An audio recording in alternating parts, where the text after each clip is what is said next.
So I did a live yesterday and accidentally hit the wrong button and deleted it or canceled it, or I don't even know what I did with it. Really tired this morning. It was a bit of a crazy night. But I wanted to come on and do this again. So, because I didn't post it and I want it saved. So I did see my plastic surgeon yesterday. One of two appointments. Today I see my orthopedic surgeon, but saw a plastic surgeon, and he actually had another guy there with him yesterday, who answered a lot of my questions, which was wonderful.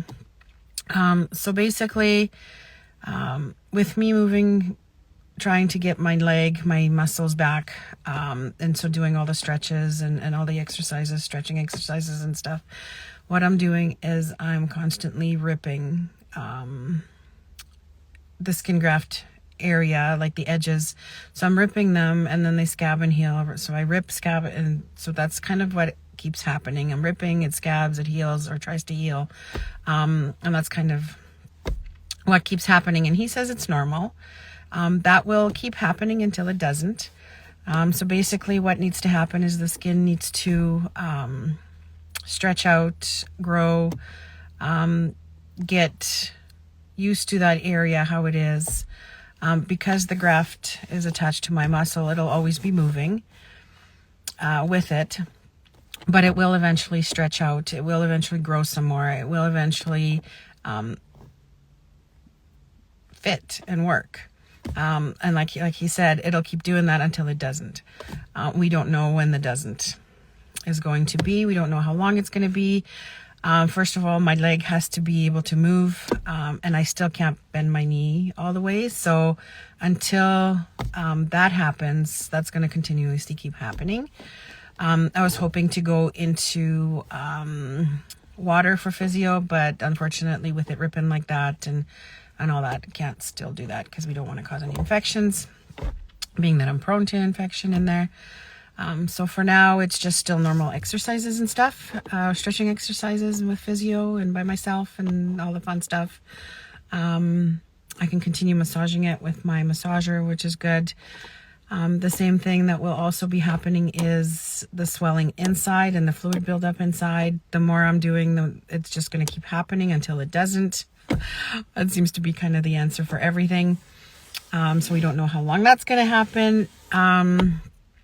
And with that, the other thing that we talked about is I can't sit on my legs. So whenever I'm sitting, I usually sit on the edge of something or sideways so that my thigh doesn't touch anything, because it's extremely painful in there still with the inflammation and the scar tissue and everything that's going on. So not able to sit on it. And we don't know how long that's going to take before it heals. Again, till it doesn't. So while I was in there talking to them, my leg, I actually sat up after they did their initial exam, and they looked at it, touched it, did their thing. I sat up and I was sitting on the edge of the bed kind of sideways with my leg down on the ground, but my thigh wasn't on the table or on the bed. And as I was sitting there, my leg was changing color. So it was going purple. It was going numb and tingly and very cold, which is what happens when I sit like that. So obviously I don't sit very often because we don't want that happening. But as I was sitting there and it was doing that, they were not happy with that at all. Obviously they're thinking right now that with all the inflammation inside, with the scar tissue, I'm restricting either my sciatic nerve or my arteries. There's something going on in there that's causing the blockage, like some kind of blockage.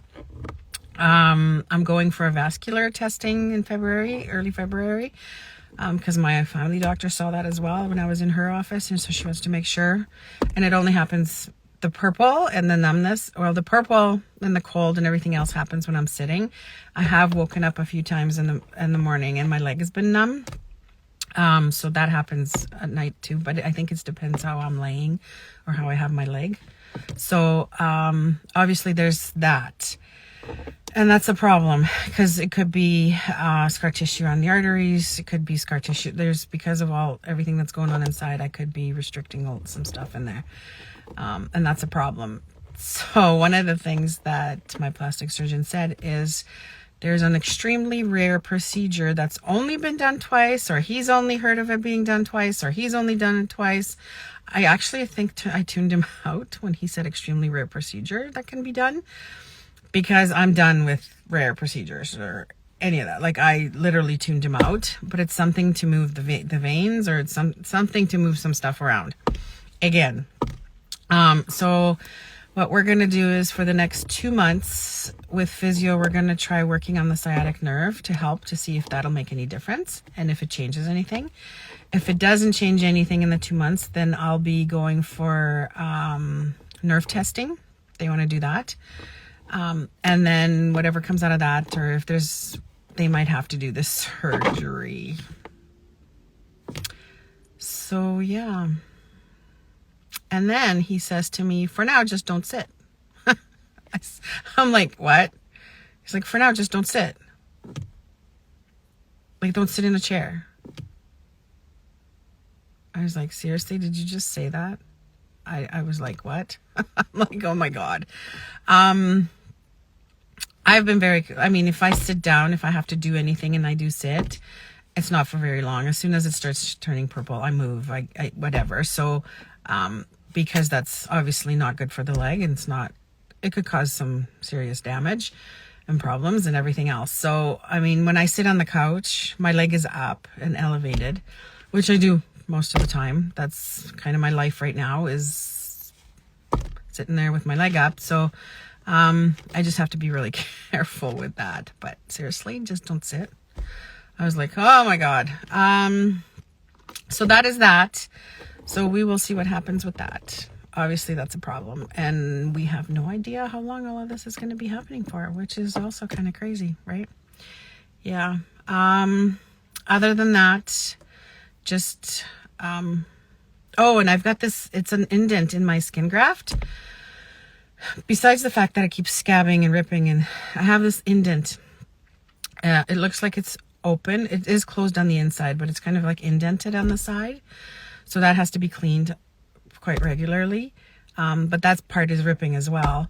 And eventually, he says, once they know that I'm no longer ripping and the skin has stretched enough and I can bend and do all those things, they might be able to fix that, which is great, because it looks kind of, I keep thinking it's still totally open, but it's not.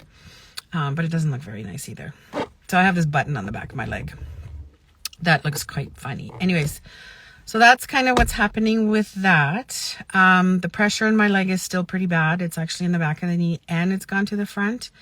I still have this bubble that feels like it's trying to get through. It starts like just below my knee and it like works its way up all the way up my leg. It's extremely painful. So it feels like something is trying to get through a very small tube, and it just, I can feel it moving all the way up. And it is painful. They're not sure what that is. And I think that's why they're doing some of this vascular stuff too. Because they're not sure what's with that. And so that's still happening. Obviously the swelling and all that stuff is going on. So I see my orthopedic surgeon today to try and figure some of this stuff out and see what can be done, what I can do. So yeah, so that's that. Thanks for listening. Bye.